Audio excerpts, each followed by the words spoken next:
The last day of school always carried a sense of bittersweet finality.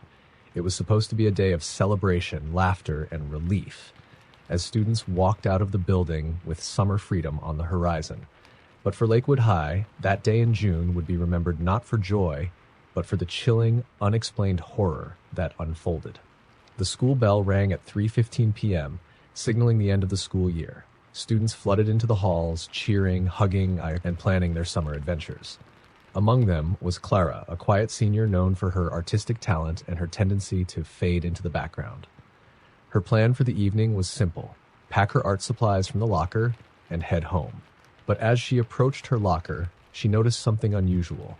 A folded note slipped into the vent. She pulled it out, her curiosity piqued. The paper was old and yellowed, the writing on it jagged as if scratched into the paper with a knife. It read, "Don't leave until you know the truth. Room 317. Clara froze, her heart skipping a beat. Room 317 was the old biology lab on the third floor, a part of the school that had been abandoned for years due to structural issues. It was rumored to be haunted, though most students dismissed the stories as silly pranks. She wanted to ignore the note, but something about its tone, a mix of urgency and menace, compelled her to follow its instructions. The third floor was eerily quiet, far removed from the celebratory chaos below. Dust hung thick in the air, and the fluorescent lights flickered weakly. Clara hesitated at the door to room 317. The frosted glass window was smeared with grime, and the doorknob was cold to the touch. Summoning her courage, she turned it and stepped inside. The room was a time capsule from decades past. Desks sat in neat rows, and faded posters of anatomy diagrams clung to the walls. The air was heavy with an earthy, decaying smell. On the teacher's desk lay an open yearbook from 1967. Clara's fingers trembled as she flipped through it. Page after page was blackened with ink, obscuring the faces and names, except for one, Lila Maynard, a girl who bore an uncanny resemblance to Clara herself. The sound of the door slamming behind her shattered the silence. She spun around, but the hallway beyond was empty. Panic rising, Clara grabbed the yearbook and tried to leave, but the door wouldn't budge. She jiggled the handle furiously, then pounded on the door, but her cries were swallowed by the oppressive quiet. A cold breeze swept through the room, extinguishing the single working light. The only illumination came from the faint glow of the setting sun through the filthy windows. Then she heard it, the faint, rhythmic tapping of footsteps on the floor above her, but that was impossible. The fourth floor had been sealed off for years, deemed unsafe after a fire gutted the structure in the late 70s. Clara's breath hitched as the footsteps grew louder, descending the stairs. Shadows moved beneath the gap in the door, accompanied by the faint scent of smoke. Desperate, she searched for another way out. Her eyes landed on a vent, large enough for her to crawl through. She yanked off the cover and climbed in, clutching the yearbook. The metallic crawl space was suffocating, but it led her to the second floor. As she emerged, she realized something was wrong.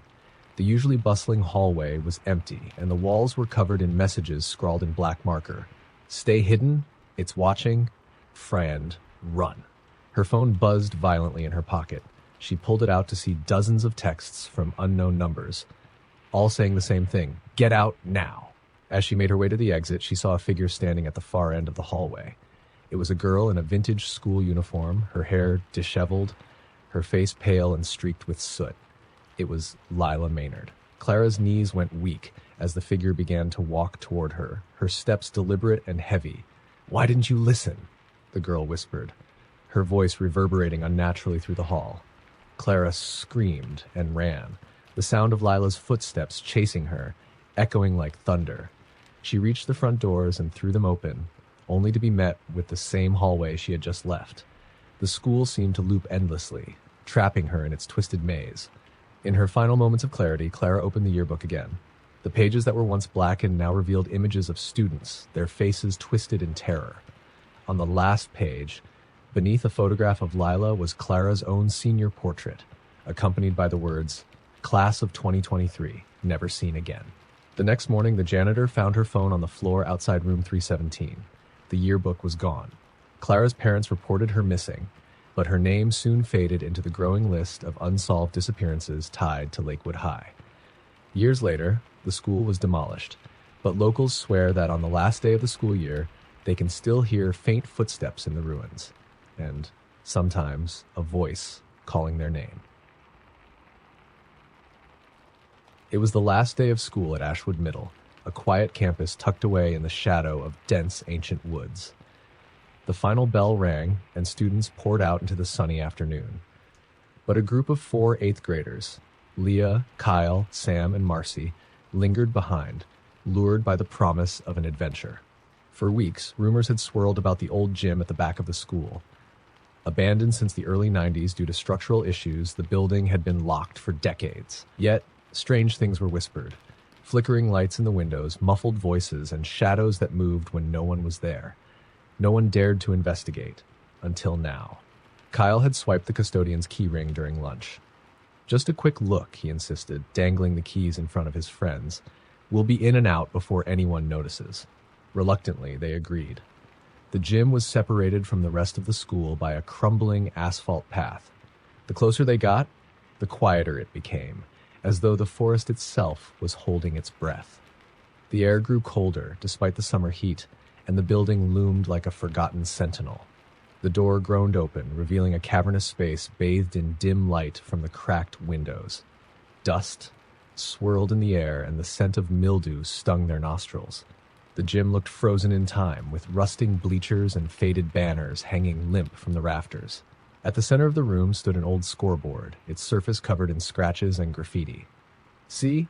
Just an empty gym," Marcy said, trying to sound confident, but her voice wavered. Kyle smirked and headed for the bleachers. "Come on, where's your sense of adventure? Let's look around." As they explored, Leah noticed something odd. The graffiti on the walls didn't look like the typical tags or doodles. They were strange symbols. Circles, crosses, and jagged lines etched deeply into the wood and concrete. She shivered and turned to the others. "Guys, I don't think we should be here." Before anyone could respond, a loud clang echoed through the gym. The scoreboard had lit up on its own. The numbers on the display began to change rapidly, cycling through years. 1991, 1987, 1973, until they stopped on 1955. The gym seemed to grow darker, the air heavier. Sam whispered, "What the hell is going on?" The sound of faint laughter cut through the silence, high-pitched and childlike. It came from the far end of the gym, near the equipment closet. Kyle, ever the daredevil, grabbed a flashlight from his backpack and moved toward the sound. "It's probably just some old recording system," he said, though he didn't sound convinced. The others reluctantly followed. The closer they got, the more oppressive the atmosphere became. The laughter grew louder, joined by whispers that seemed to come from every direction. When they reached the closet, Kyle hesitated, then flung the door open. The space inside was pitch black, the flashlight beam swallowed by the void. But then a face emerged, a pale, grinning face with hollow black eyes and a mouth too wide for its head. The laughter stopped abruptly, replaced by a guttural growl. The thing lunged at Kyle and he screamed, dropping the flashlight. In the chaos, the group bolted for the door. But the gym was no longer the same. The walls seemed to stretch and shift, the symbols glowing faintly like embers. The exit was gone, replaced by a solid brick wall. Marcy sobbed, clutching Leah's arm. "We're trapped!" The laughter returned, louder and more distorted. Figures emerged from the shadows, children with impossibly twisted features, their eyes black voids. They moved erratically, jerking and twitching as if they were broken puppets. Kyle backed away, tripping over an old basketball. "What do you want from us?" he shouted. One of the figures stepped forward, its head cocked at an unnatural angle. Its voice was a cacophony of overlapping tones. "You woke us. Now you'll stay." The floor began to crack and splinter, revealing a gaping abyss below.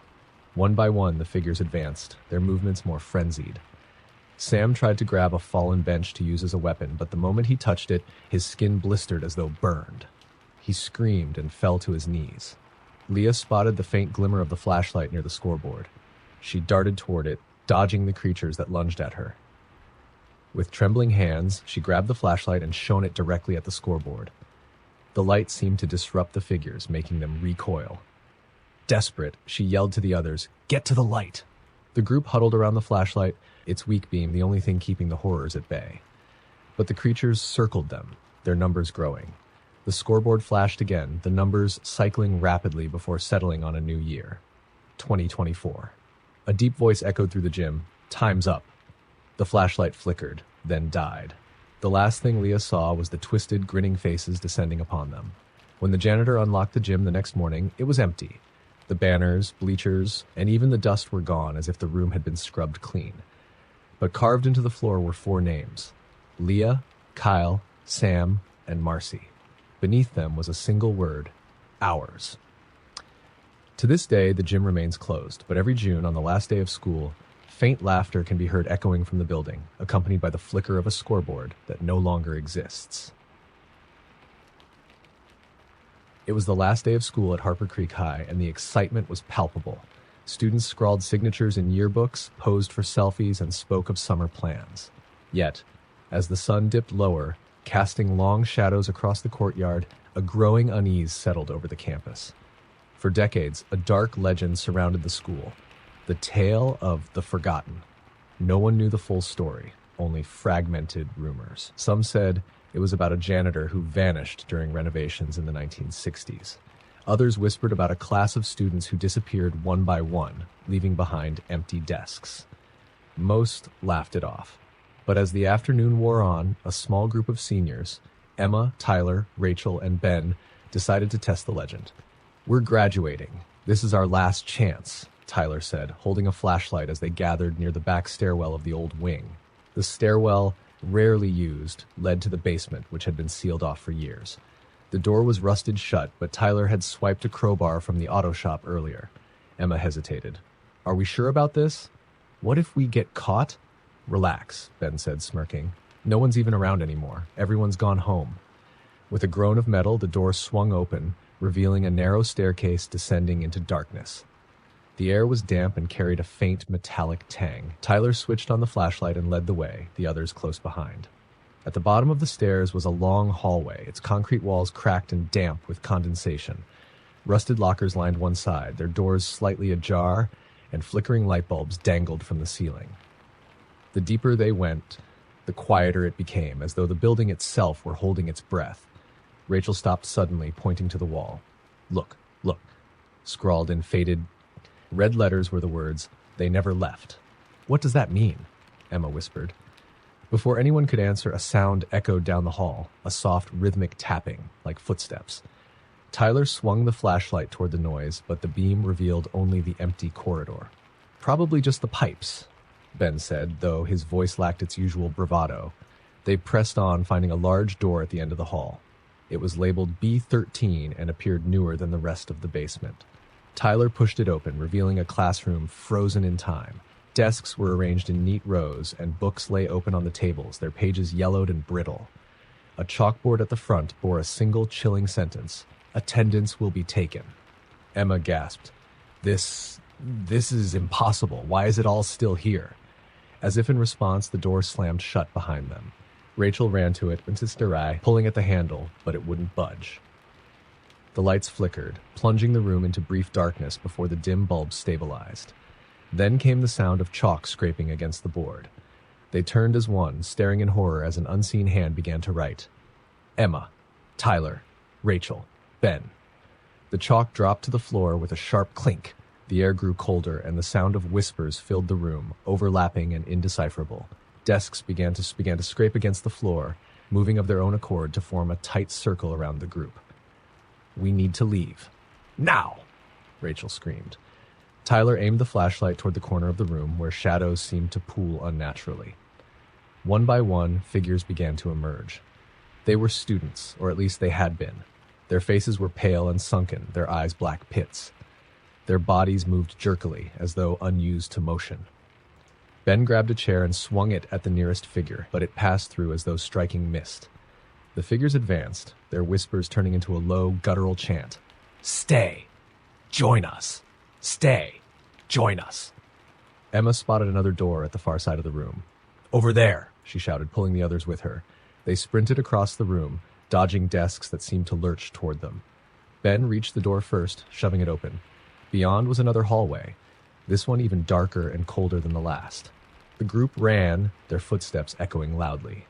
But the whispers followed, growing louder, more insistent. The walls seemed to close in, the ceiling dropping lower. Rachel tripped, letting out a sharp cry as she fell. Tyler stopped to help her, but a pale hand shot out of the darkness, grabbing her ankle. No, no, help me!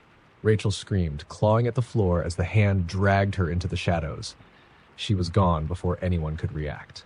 Keep going, Tyler yelled, pulling Emma and Ben forward. The hallway twisted and turned, leading them in circles. Every door they tried was locked, and the whispers grew deafening. At last, they burst into a small storage room. Tyler slammed the door shut and braced himself against it, breathing heavily. Where's Rachel? Emma sobbed. She's gone, Tyler said, his voice breaking. The room was silent, except for their ragged breathing. Ben shone his flashlight around, revealing old boxes and broken furniture. But then the beam landed on a mirror hanging on the wall. In its reflection, the storage room appeared different, clean and brightly lit, with rows of desks and students seated silently. Emma stepped closer to the mirror, her reflection staring back at her with a look of abject terror. But then the reflection smiled, a cruel, unnatural smile, and reached toward her, pressing its hand against the glass. Emma screamed as the mirror began to crack, spiderwebbing outward. The cracks spread to the walls and floor, and the room itself seemed to shatter like glass. The three of them were back in the classroom, surrounded by the pale figures. Rachel was among them now, her face blank, her eyes black and hollow. Stay, she said, her voice blending with the others. You belong here. The figures closed in, their hands reaching out. The flashlight flickered and died, plunging the room into darkness. Their screams were the last sound to echo through the abandoned basement. The next day, their families reported them missing. Search teams combed the school but found no trace of them, only a dusty, empty classroom in the sealed-off basement. On the chalkboard, 4 new names had appeared beneath the list: Emma, Tyler, Rachel, Ben. Every year since, on the last day of school, students claimed to hear whispers coming from the old wing and faint footsteps echoing from behind the locked door to the basement. Few dare to investigate, but those who do are never seen again. It was the final day of school at Black Hollow Academy, a sprawling, Gothic building steeped in eerie history. The seniors had planned a prank, one that would cement their legacy. The target was the infamous Room 202, a classroom sealed off for decades after the unexplained death of a teacher and her students in the 1950s.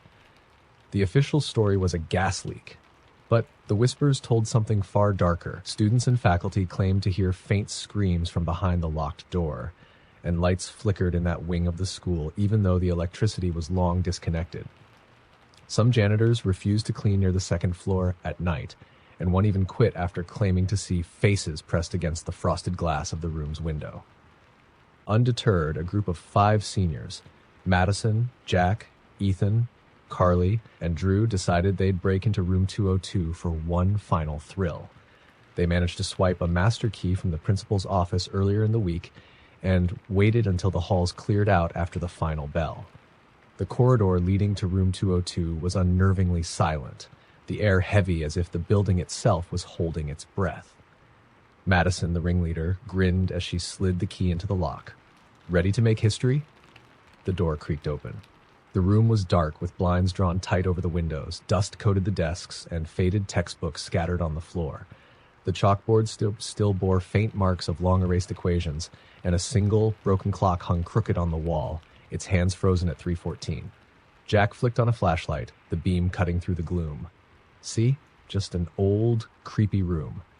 Nothing, too. His words died as the flashlight caught something in the far corner. A figure. A woman, facing the wall, her posture rigid. Her black dress blended into the shadows, but her pale hands and neck stood out starkly. Is this a mannequin? Drew whispered, his voice shaky. No way, Ethan muttered, inching closer. Why would a mannequin be here? The woman moved, a slight tilt of the head, slow and deliberate. Everyone froze as she turned toward them, revealing a gaunt face with hollowed eyes and a mouth stretched into an impossibly wide grin. Get out, she hissed, her voice layered with an unnatural echo. The group bolted, slamming the door behind them. They raced down the hall, hearts pounding. But when they turned the corner, they found themselves facing the same door to Room 202. That's impossible, Madison stammered, her voice rising in panic. We just left. Jack tried the stairwell, only to find the doors locked tight. Carly pulled out her phone to call for help, but her screen flickered before going black. The flashlight dimmed, then died completely, plunging them into darkness. The sound of footsteps echoed down the hallway, slow, deliberate, and growing louder. The group huddled together, their breaths shallow. From the shadows emerged students, or what looked like students. Their faces were pale and expressionless, their eyes unseeing. They walked in perfect unison, their movements jerky and wrong. Madison grabbed Jack's arm. "We have to do something. We have to." Before she could finish, the clock above the door chimed. But instead of a simple bell, it let out a piercing, mournful wail that seemed to reverberate inside their skulls. The sound brought the figures to a halt, their heads snapping toward the group. Carly screamed as one of the figures lunged, its outstretched hand grabbing her wrist. The skin where it touched her began to blacken and wither. She shrieked, yanking herself free, but the damage was done. Her hand was gray and lifeless, the veins beneath it dark as ink. "Run!" Jack yelled, pulling Carly along as the group sprinted down the hallway. No matter which direction they turned, they always ended up back at room 202. The woman in black now stood in the doorway, her grin wider than ever, her arms outstretched as if to welcome them. "You can't leave," she said, her voice echoing from all around. "You're part of the lesson now." The figures closed in. Desks slid across the hallway, forming a barricade. The walls themselves seemed to warp and twist, pushing the group closer to the doorway. Drew broke away, running for an open window at the end of the hall, but when he jumped, he didn't land outside. He landed back in the classroom, sprawled on the dusty floor. One by one, the others were forced into the room, the door slamming shut behind them. The woman in black stood at the front of the room, now holding a piece of chalk. She began writing on the board as the ghostly students took their seats, their lifeless eyes fixed on the newcomers. Madison tried to scream, but no sound came out. Her friends were frozen, unable to move or even blink, as the woman's chalk scratched out names on the board. Jack, Carly, Ethan, Drew, Madison. "Class is in session," the woman said, her grin stretching impossibly wide. The next day, the school was abuzz with rumors. The principal had called the police after discovering the master key on the floor outside room 202. But there was no sign of the seniors. Their cars were still in the parking lot, their belongings untouched. The classroom was empty, the door locked as it always had been. But if you walk by room 202 late at night, some say you can hear the faint sound of chalk on a board. Others claim to hear whispers, the voices pleading for help. No one who has entered the room since has ever come back out. The sun had set on the final day of classes at Fairview High, and the school was nearly empty. Just a few stragglers remained to finish packing up lockers or say their goodbyes. But 5 juniors, Hannah, Logan, Mia, Trevor, and Sophia, had other plans. Rumor had it that the old biology lab on the 3rd floor, unused for years, was haunted. Students whispered about strange noises late at night, phantom shadows, and the eerie story of Mr. Grayson, a former teacher who vanished without a trace decades ago. His disappearance was never explained, though some claimed his ghost still roamed the halls, searching for something or someone. Determined to make the last day memorable, Logan proposed they investigate. "We're not scared of some stupid ghost story, right?" he teased, smirking at their hesitant faces. "Come on. It's our last chance before they lock it up forever." Reluctantly, the group agreed, following Logan up the creaky staircase to the 3rd floor. The hallway leading to the lab was dimly lit, the flickering bulbs casting unsettling shadows on the peeling walls. The air was colder up here, carrying a faint, musty smell. The door to the lab stood at the end of the corridor, its window clouded with grime. Logan pulled out a crowbar he'd swiped from shop class and wedged it under the door handle. With a loud snap, the lock broke and the door creaked open. The group stepped inside. The lab was frozen in time. Rusted sinks lined the walls, and long tables sat covered in dust. Glass jars filled with murky, preserved specimens, frogs, snakes, and even a small cat were stacked haphazardly on shelves. A single blackboard dominated the far wall, its surface faintly scrawled with illegible chalk marks. "This is so gross," Sophia muttered, wrinkling her nose. "Yeah, but nothing scary," Mia said, trying to sound braver than she felt. But then Trevor noticed something odd. "Guys, check this out." He pointed to a desk near the center of the room. The dust there was disturbed, as if someone had recently moved something, or sat there. "That's weird," Hannah whispered. "Who's been in here?" Before anyone could answer, the door slammed shut behind them with a deafening bang. They all jumped, turning to see that the door was now locked, though no one had touched it. Logan laughed nervously. Must have been the wind, right? From where, Logan? Sophia snapped. There aren't any windows open. As if on cue, the overhead lights flickered, plunging the room into darkness for a moment before sputtering weakly back to life. A low hum filled the air like the sound of an electrical current or a distant voice. Did you hear that? Mia asked, her voice barely above a whisper. Shut up, Logan hissed, his bravado fading. Everyone, just shut up. The hum grew louder, morphing into a strange, garbled sound, like someone trying to speak underwater. The jars on the shelves began to rattle, their contents sloshing violently. Hannah pointed to the blackboard. Look, the faint chalk marks were moving, shifting into words. One by one, letters appeared, scrawled in a frantic, uneven hand. Get out! Trevor grabbed the door handle and yanked, but it wouldn't budge. It's locked! We're trapped! The garbled noise rose to a deafening roar, and the jars on the shelves exploded, spraying glass and foul-smelling liquid across the room. Something began to emerge from the far corner. A figure. It was tall and thin, its shape vaguely human but horribly distorted. Its limbs were too long, its face shrouded in darkness except for glowing, hollow eyes. It moved jerkily like a marionette with tangled strings. Who are you? Hannah cried, backing away. The figure tilted its head unnaturally, its mouth opening into an impossibly wide grin.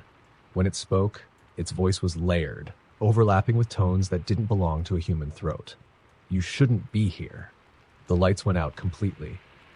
In the pitch-black room, the group could hear each other's panicked breathing, and the sound of something scraping across the floor, growing closer. Logan fumbled with his phone flashlight, finally managing to turn it on. The beam landed on the figure, now mere inches from them. Its face was clearer now, skeletal with deep, empty sockets where its eyes should have been. The group screamed and bolted for the door.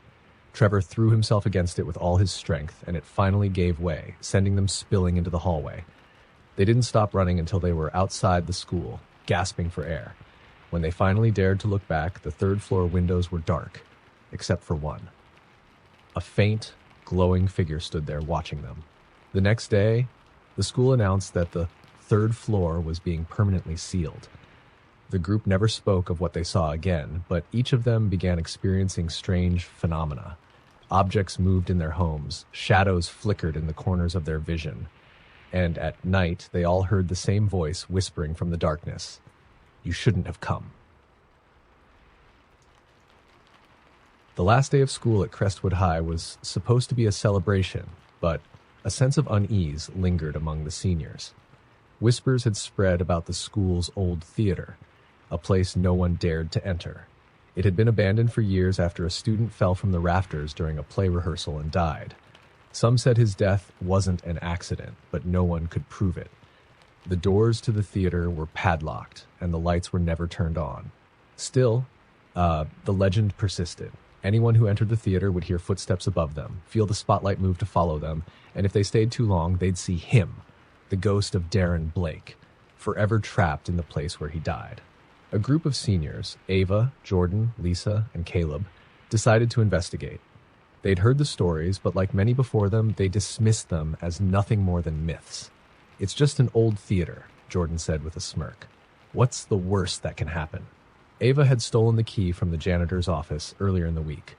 They waited until most of the students had left, then slipped into the theater wing. The hallway was dimly lit, the faint smell of dust and mildew hanging in the air.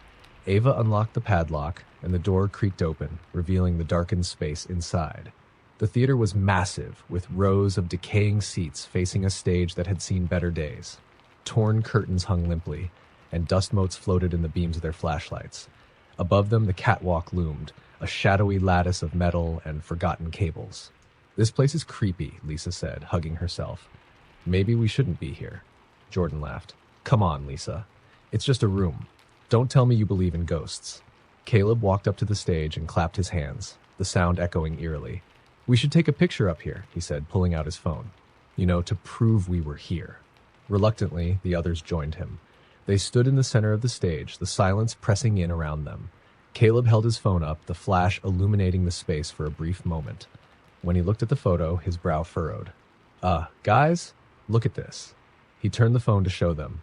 In the background of the photo, high up on the catwalk, was a figure. It was faint, almost translucent, but unmistakably there. A boy in outdated clothes, staring down at them. "That's not funny, Caleb," Ava said, her voice shaking. "Stop trying to scare us." "I'm not."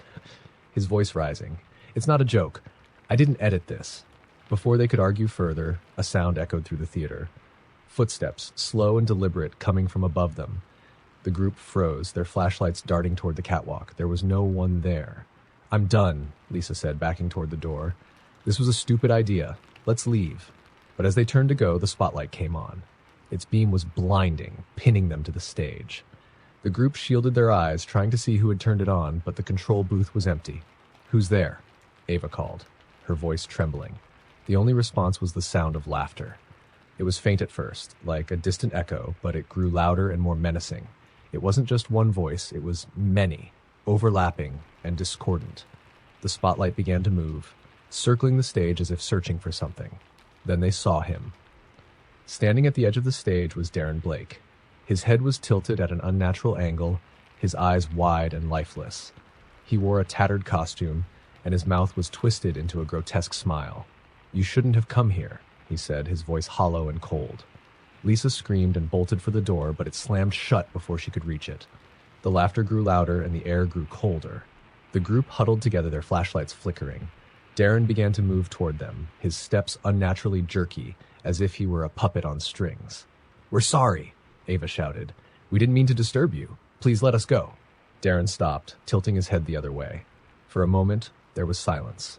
Then the stage beneath their feet began to creak. The wood splintered and cracked, and the group scrambled to stay on solid ground. One by one, the floor gave way, revealing darkness below. Lisa was the first to fall, her scream abruptly cut off as she disappeared into the void. Caleb reached out to grab Ava, but he too was pulled down by unseen hands. Ava and Jordan clung to the edge of the collapsing stage, but the laughter echoed louder, drowning out their cries for help.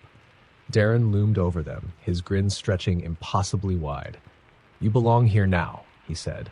The last thing Ava saw was his face as the stage gave way completely, plunging her into darkness. The next morning, the janitor found the theater door padlocked, as it had always been. There was no sign of the students. Their parents and teachers searched the school, but the theater remained locked, and no one dared to break it open. Years later, new students at Crestwood High reported seeing strange lights in the theater windows at night and hearing faint laughter when they passed by. And every so often, a spotlight would flicker on, illuminating the stage where 5 new shadows had joined Darren Blake's eternal performance. The last bell of the school year rang, and most students at Ridgewood Middle raced to leave for summer break. But for Natalie, Chris, Lucas, and Emma, the end of the day marked the beginning of a dare they had been planning for weeks: spending an hour in the school's basement archive. The archive wasn't on any map, and most students didn't even know it existed. It was an old storage space beneath the school, sealed off decades ago after a series of bizarre accidents.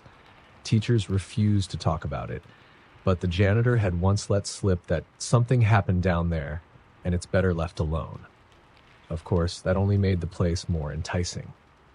The 4 friends waited until the halls were empty and slipped into the janitor's closet, where they discovered a trapdoor hidden beneath a loose rug. Chris pried it open, revealing a set of rickety stairs descending into darkness. "Okay, this is officially the creepiest thing I've ever seen," Emma muttered, clutching her flashlight.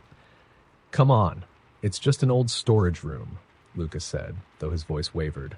"We'll go down, look around, and be back up before anyone notices." They descended the stairs, their flashlights casting shaky beams across crumbling concrete walls. The air grew colder and damp, carrying the faint scent of mildew. At the bottom, they found themselves in a narrow hallway lined with rusted filing cabinets and broken desks. "See? Nothing scary," Chris said, though he kept close to the others. But as they moved deeper into the basement, the atmosphere changed. The hallway opened into a larger room filled with rows of shelves. Old books, student records, and strange unmarked boxes were scattered everywhere. Natalie picked up a dusty yearbook and flipped it open. The photos were black and white, the faces smiling, but the eyes of the students had been scratched out, every single one. "Guys, look at this," she said, holding up the book. That's weird, Lucas admitted, trying to laugh it off. Probably just a prank or something. Yeah, because teenagers in the 1950s were so into edgy vandalism, Natalie shot back. Emma wandered to the far corner where an old wooden door stood slightly ajar. Should we check this out? Do we have to? Chris asked. But Emma was already pushing the door open. Beyond it was a small, circular room with a single desk in the center. On the desk lay a typewriter, its keys covered in dust. The walls were lined with mirrors. Tall, antique mirrors with ornate frames, their glass cracked and tarnished. That's unsettling, Lucas said, stepping inside. As the others joined him, the door slammed shut behind them with a deafening bang. Emma shrieked, spinning around, but the door wouldn't budge. Okay, not funny, Chris yelled, pounding on the door. I didn't do anything, Emma cried. Natalie's flashlight flickered, and then all the flashlights went out, plunging the room into darkness. The only light came from the mirrors, which seemed to glow faintly, casting distorted reflections of the group. Why are the mirrors lit up? Lucas whispered, his voice trembling. Who cares? Let's just get out of here, Emma said. But when they looked back at the mirrors, the reflections weren't theirs anymore. Instead, they saw shadowy figures, tall and thin, with blank faces and long, clawed hands. One by one, the figures stepped forward, as if emerging from the glass. Chris grabbed Natalie's arm. We need to go. Now. They backed away from the mirrors, but the room seemed to shift, growing larger and darker. The figures surrounded them, their movements slow and deliberate. What do you want? Natalie shouted, her voice breaking. The figures stopped, and one tilted its head, mimicking her. Its hollow voice echoed her words, twisting them into something inhuman. What do you want? The typewriter on the desk began clacking on its own, the keys striking rapidly.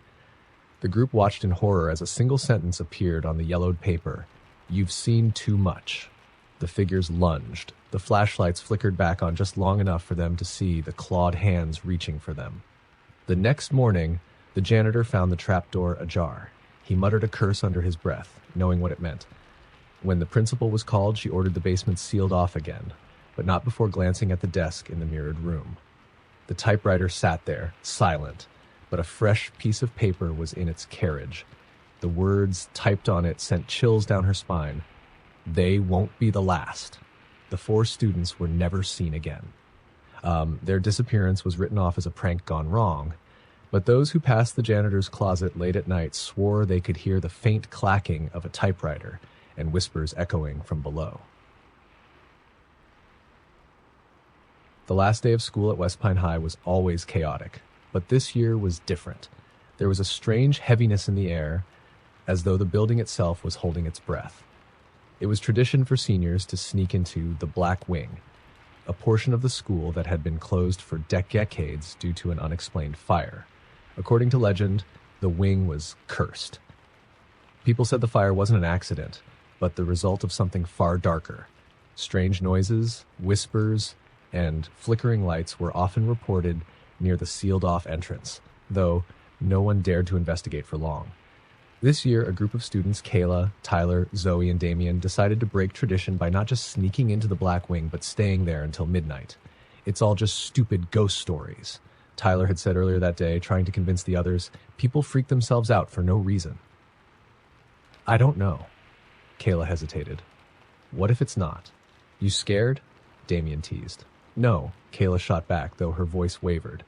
By the time the halls cleared and the school was quiet, they were ready. Zoe had managed to snag a crowbar from her dad's garage, and Damien brought along a flashlight with a battery pack. They pried open the chained double doors leading into the Black Wing. The air on the other side was colder, and the faint smell of ash and mildew wafted out. Creepy, Zoe muttered, stepping in first. The wing was a time capsule. Desks sat in rows, covered in dust. Lockers hung open, their contents long forgotten. Faded posters clung to the walls, curling at the edges. See, it's just an old building, Tyler said, though his voice lacked confidence. They wandered deeper, their footsteps echoing. The lights in the hallway were long dead, so they relied on their flashlights. Kayla stopped in front of a classroom door. This is it, she whispered. What's it? Tyler asked. The room where the fire started. The door was slightly ajar, and Zoe pushed it open. Inside, the walls were blackened with soot. The desks were charred, their metal frames twisted. In the center of the room was a single desk, untouched by the fire. "That's weird," Damien said, shining his light on it. "Why isn't it burned?" The desk had a notebook on it, its cover pristine despite the destruction around it. Kayla hesitated, then picked it up and opened it. The pages were blank, except for the first one, which had a single sentence written in bold, jagged handwriting. "Welcome back." Kayla dropped the notebook and it fell open to another page. This one had a list of names, written in the same jagged script. "That's my name," Zoe said, pointing at the list. "And mine," Tyler added, his face pale. All 4 of their names were there, along with dozens of others. Some were crossed out. "What the hell is this?" Damien demanded, but no one had an answer. The door slammed shut behind them, and the temperature in the room plummeted. Their breath came out in visible puffs. "We need to leave," Kayla said, backing toward the door. But as she reached for the handle, something heavy hit the door from the other side, shaking it violently. The lights on their flashlights began to flicker, and a low, guttural whisper filled the air. It wasn't coming from one direction, but from everywhere at once. "Who's there?" Zoe shouted, spinning around. A shadow moved across the back of the room. It was tall and humanoid, but its limbs were too long, its proportions all wrong. Its eyes glowed faintly, pinpricks of light in the darkness. The whisper grew louder, resolving into words, "You shouldn't be here." The shadow lunged. Damien screamed as his flashlight went out completely. In the pitch darkness, the only sound was the scraping of something heavy dragging across the floor. When the lights flickered back on, Damien was gone. "Where is he?" Kayla screamed, looking around frantically. The shadow was gone, but something else had appeared. The notebook. It now lay on the untouched desk, open to a fresh page. Written in blood-red ink were the words, "One down." Tyler grabbed Kayla's arm. "We have to go. Now." They ran to the door, but it wouldn't budge. Zoe began pounding on it, her fists leaving bloody marks. The whispering returned, louder this time, as if dozens of voices were speaking at once. The room began to twist. The walls stretched and shifted, the charred wood peeling away to reveal something darker, pulsing, and alive beneath. Kayla turned to Tyler, her face pale. "We're not getting out of here, are we?" Before he could respond, the shadow reappeared, this time inches from her face. Its glowing eyes burned into hers as it whispered, "You're mine." The next morning, the janitor found the doors to the Black Wing wide open. Inside, there was no sign of the 4 students, only the notebook lying on the desk. The principal ordered the wing sealed off again, but rumors spread quickly. Some said if you listened closely by the doors late at night, you could hear whispers. Others claimed to see flickering lights in the windows, but no one dared to go back inside. The last day of school at Briarwood Academy was supposed to end with laughter and celebrations, but instead it marked the beginning of something far more sinister. For years, students whispered about the hidden room. Supposedly, there was a secret space somewhere in the school where a teacher, Mr. Lyle, had gone mad decades ago. They said he'd locked himself in there after class one day, never to be seen again. Some claimed the room didn't exist. Others swore they'd heard strange noises or seen faint lights in the walls late at night. Nobody had ever found it, or if they had, they never returned to tell the tale. 4 students, Elena, Marcus, Sophie, and Ryan, decided to use their last day to solve the mystery. They weren't just chasing a ghost story. Elena had found an old blueprint of the school in her grandfather's attic, and it clearly showed a room that wasn't on the modern maps. "It's got to be real," Elena said as they gathered in the library after hours, the school eerily quiet around them. "This is such a bad idea," Sophie muttered, hugging her arms. "What if the rumors are true?" "They're not," Marcus said confidently, though he avoided meeting her eyes. "It's just an old story. Come on, let's find it and prove everyone wrong." The blueprint led them to the second floor, to a disused hallway where the air felt heavier and colder than the rest of the school. At the end of the corridor was a plain wall. "This doesn't make sense," Ryan said, frowning. "The room should be right here." Elena ran her fingers along the wall until she felt something, a faint indentation like a seam. "Help me look," she said.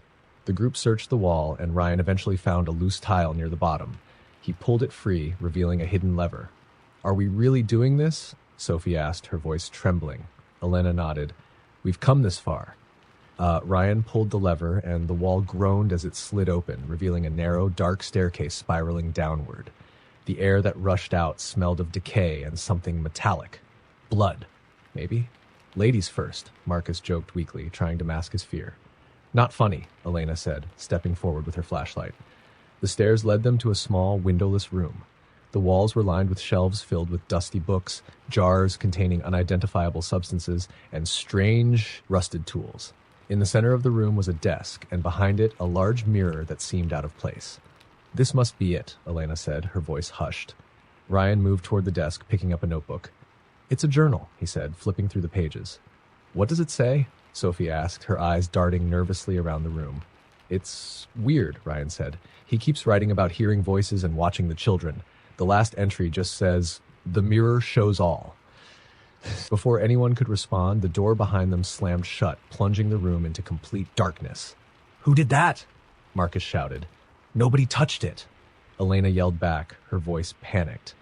The mirror began to glow faintly, casting a pale, eerie light over the room. In its surface, their reflections stared back at them, but they weren't right. Their faces were twisted, their mouths stretched into grotesque smiles, their eyes empty and black. Why do we look like that? Sophie whispered, clutching Elena's arm. The reflections began to move, stepping away from the glass. One by one, they climbed out of the mirror, their movements jerky and unnatural. Run! Elena screamed, but there was nowhere to go. The mirror figures surrounded them, their black eyes locking onto their counterparts. They moved in unison, raising their hands to point at the group. You don't belong here, one of the figures said, its voice hollow and layered, like a dozen voices speaking at once. What do you want?